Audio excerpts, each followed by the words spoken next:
Bismillahirrahmanirrahim. A Rose for Emily by William Faulkner. Rose for Emily southern gothic है, यानी इसमें romance और horror का एक ब्लेंड नज़र आएगा। सौदर्न यानी इसमें वो जो सौदर्न स्टेट्स थी यूनाइटेड स्टेट्स ऑफ अमेरिका की, उनका जो कल्चर है वो नज़र आएगा, वो सारा इसमें होगा।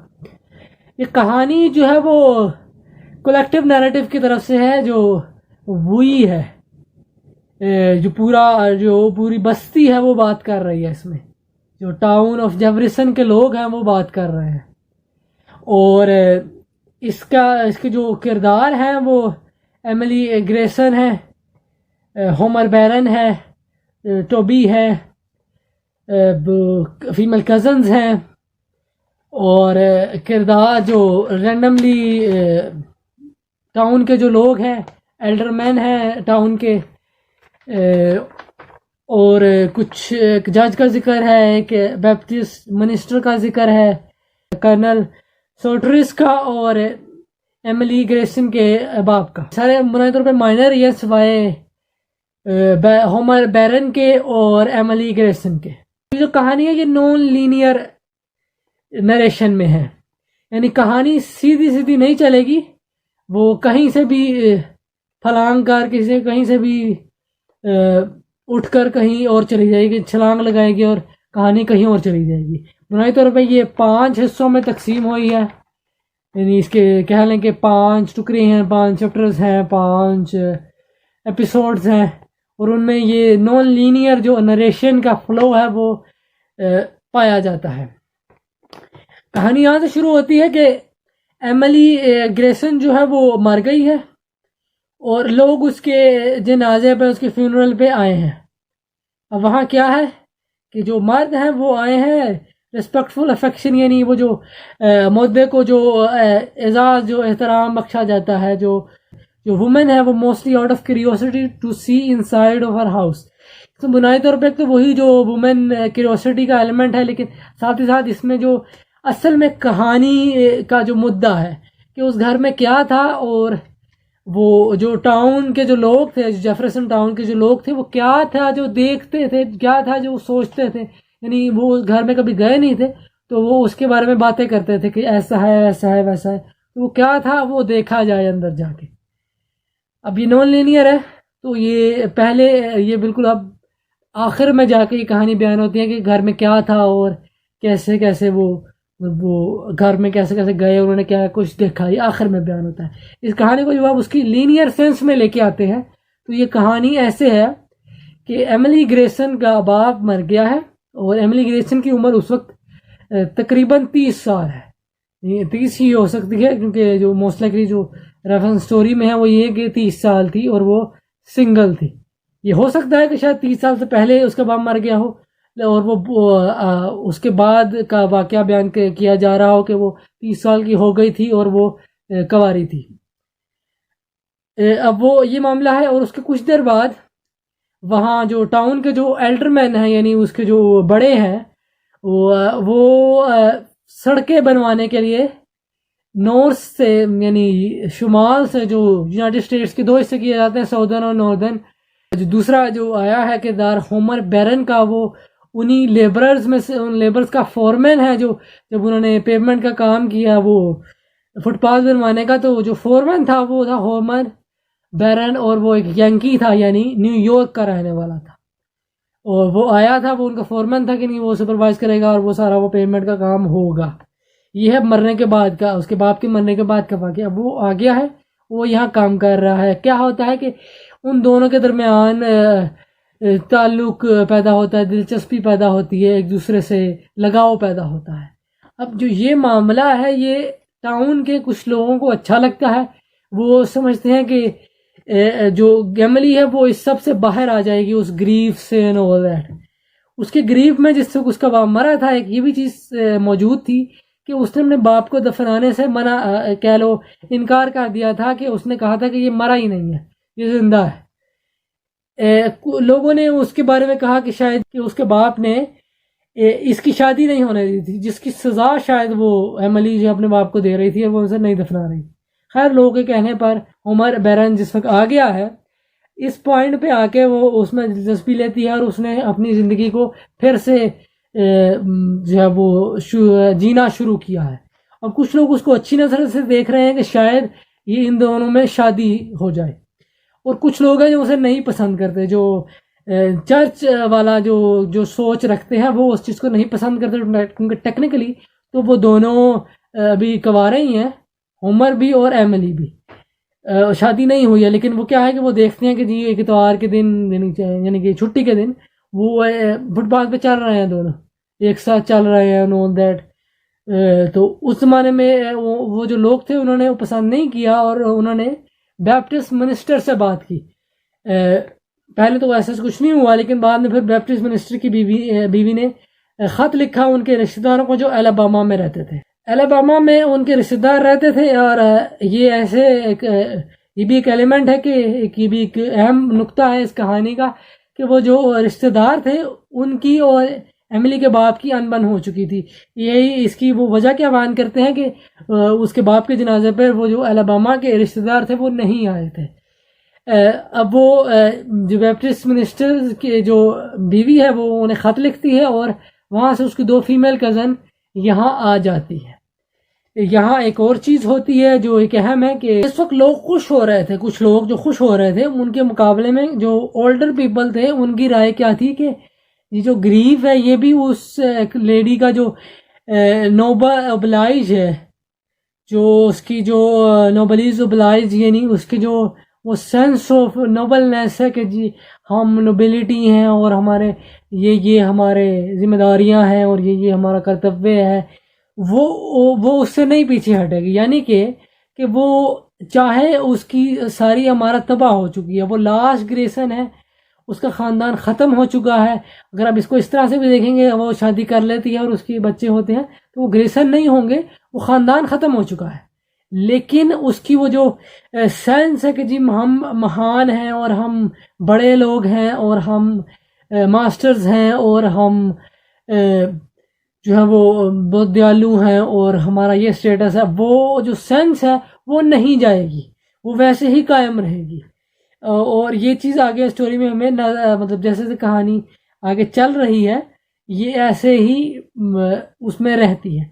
अब क्या होता है, वो 2 फीमेल कज़न्स आ जाती हैं और 2 फीमेल कज़न्स आके वो वहाँ आके रहना शुरू कर देती हैं। अब इस दौरान जो उमर बैरन है वो वापस चला जाता है, और कुछ देर बाद वो जो 2 कज़न फीमेल कज़न्स हैं वो वापस चली जाती हैं और उमर बैरन वापस आ जाता है।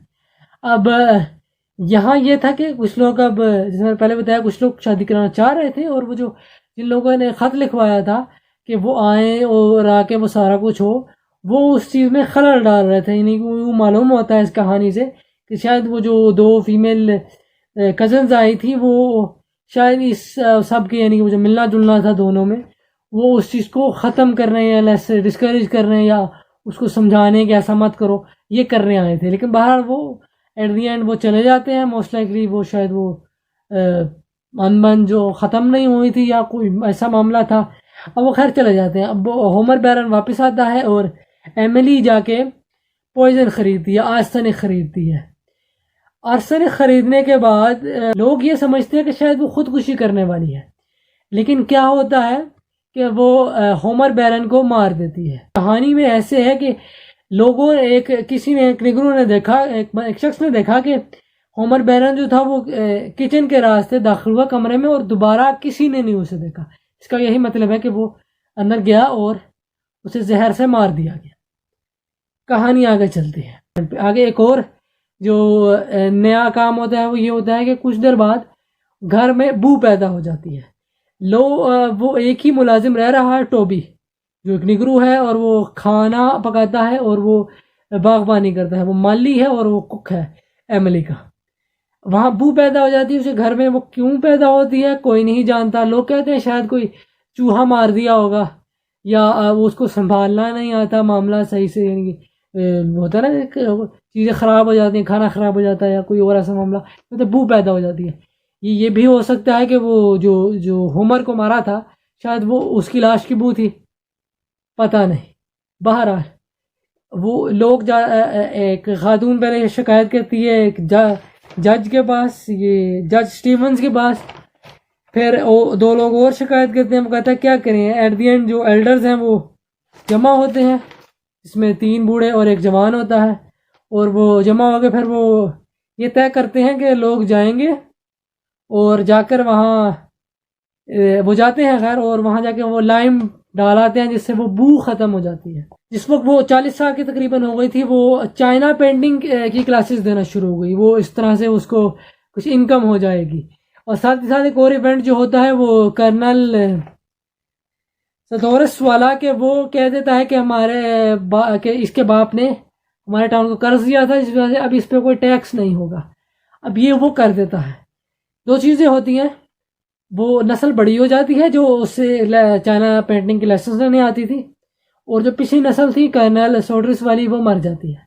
अब जो नस्ल बड़ी हो गई है वो एल्डरमैन है उस टाउन की, और वो कहती है कि वो जो फैसला हुआ था कि एमिली पे कोई टैक्स नहीं है वो ख़त्म किया जाए, और वो लोग अपने बच्चों को मज़ीद चाइना लाइसेंस के लिए नहीं भेजते।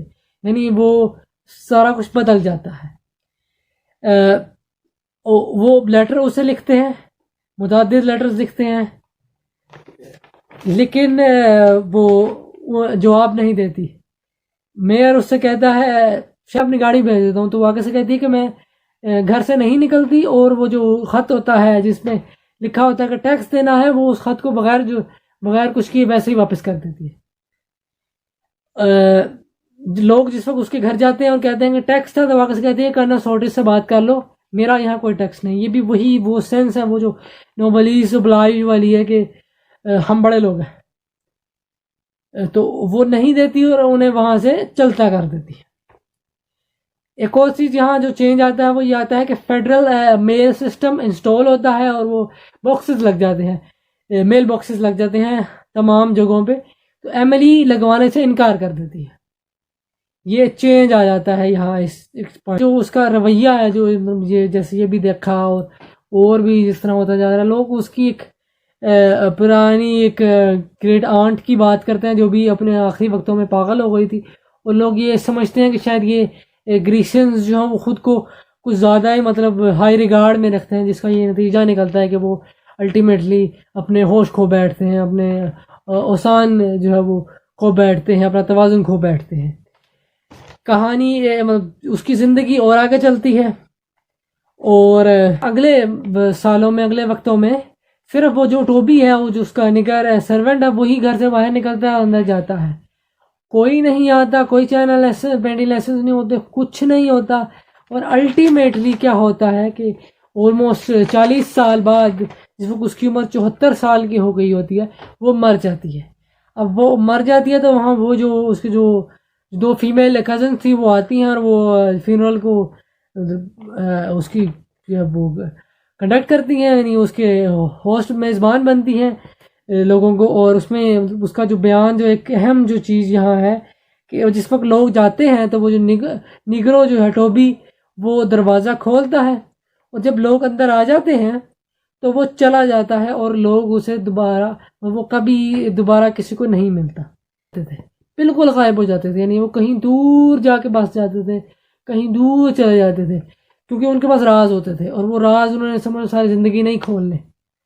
वो एट दी एंड वो चला जाता है वहाँ से, वो जो उसका निग्रो सर्वेंट होता है, और लोग अंदर जाते हैं। वहाँ पे जो लोग आते हैं कॉन्फ्लिक्ट यूनिफॉर्म्स में, यानी वो जो साउदर्न जो फाइटर्स थे सिविल वार के, वो आते हैं और आके उसके बारे में, एमिली के बारे में बात करते हैं, और वो ऐसे बात करते हैं जैसे वो उसको बहुत अच्छे से जानते हो। वहाँ पे कुछ चीज़ें हैं, यानी कि जो बातें हो रही हैं वो खुसर पुसर वाला उनमें एक एलिमेंट है, यानी लोगों को है कि क्या है इस घर में।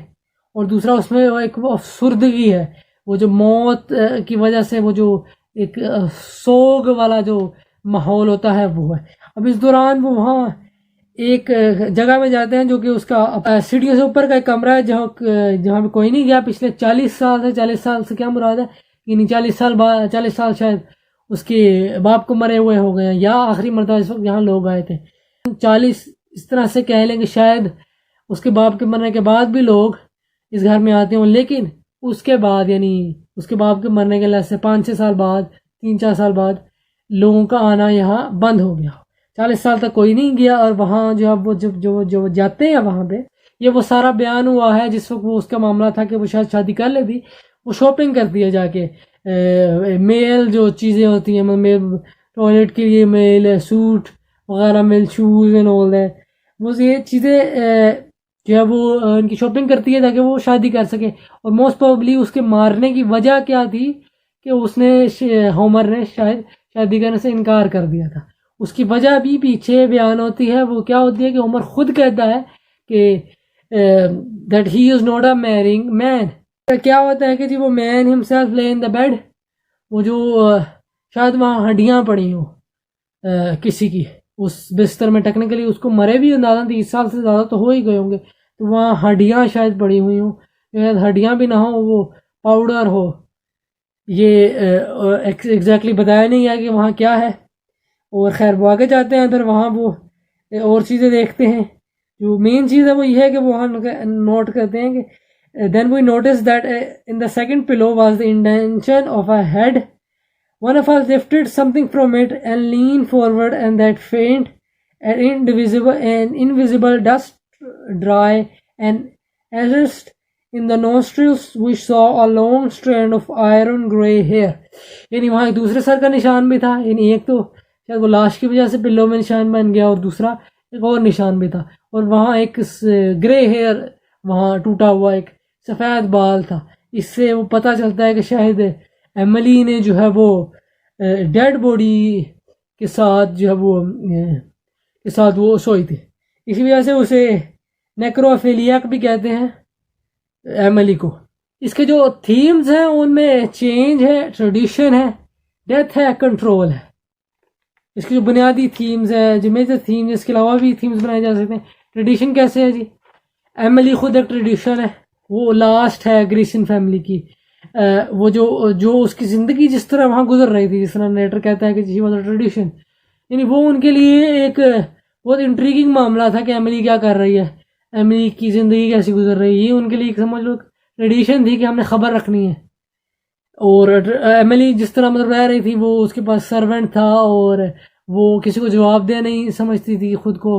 ये उसकी ट्रेडिशन थी। और चेंज ये था कि नई चीज़ें आ गई, पेमेंट आ गई, यंग जनरेशन आ गई, लोगों ने चाइना पेंटिंग जो सीखना छोड़ दी, वो फेडरल मेलिंग सिस्टम आ गया। लोगों में मतलब कुछ में वो ओल्डर सेंस मौजूद थी कि जी कवारे मर्द औरत को नहीं एक साथ फिरना चाहिए। जिन लोगों ने शिकायत थी उनमें ये सेंस मौजूद थी जिसमें, और जबकि दूसरे लोग भी थे जिनमें जो इसके खिलाफ थे कि नहीं कोई बात नहीं, अगर घूम फिर भी रहे हैं शादी कर लेंगे ना बहुत है। तो ये चेंज था। तो डेथ एंड कंट्रोल का मामला था कि डेथ कैसे मतलब एक ट्रेडिशन को, एक हाउस को एक डेथ फेस करनी पड़ रही है। और दूसरा वो जो कंट्रोल एग्जर्ट कर रहे हैं वो एमिली जो अपने बाप को नहीं दफनाती, ज़बरदस्ती होमर को मार देती है, उसको वहीं जो है वहीं लिटाए रखती है। उसको मतलब चलो मार दिया है, दफना ही दे, कम से कम नहीं दफनाती उसको होमर को। तो और उसके अलावा लोगों पे वो हुक्म चला रही है कि जी मैं किसी को जवाब दे नहीं हूँ वगैरह। जिस वक्त वो जहर लेने जाती है तो वो आगे से कहता है कि जी law requires you to state your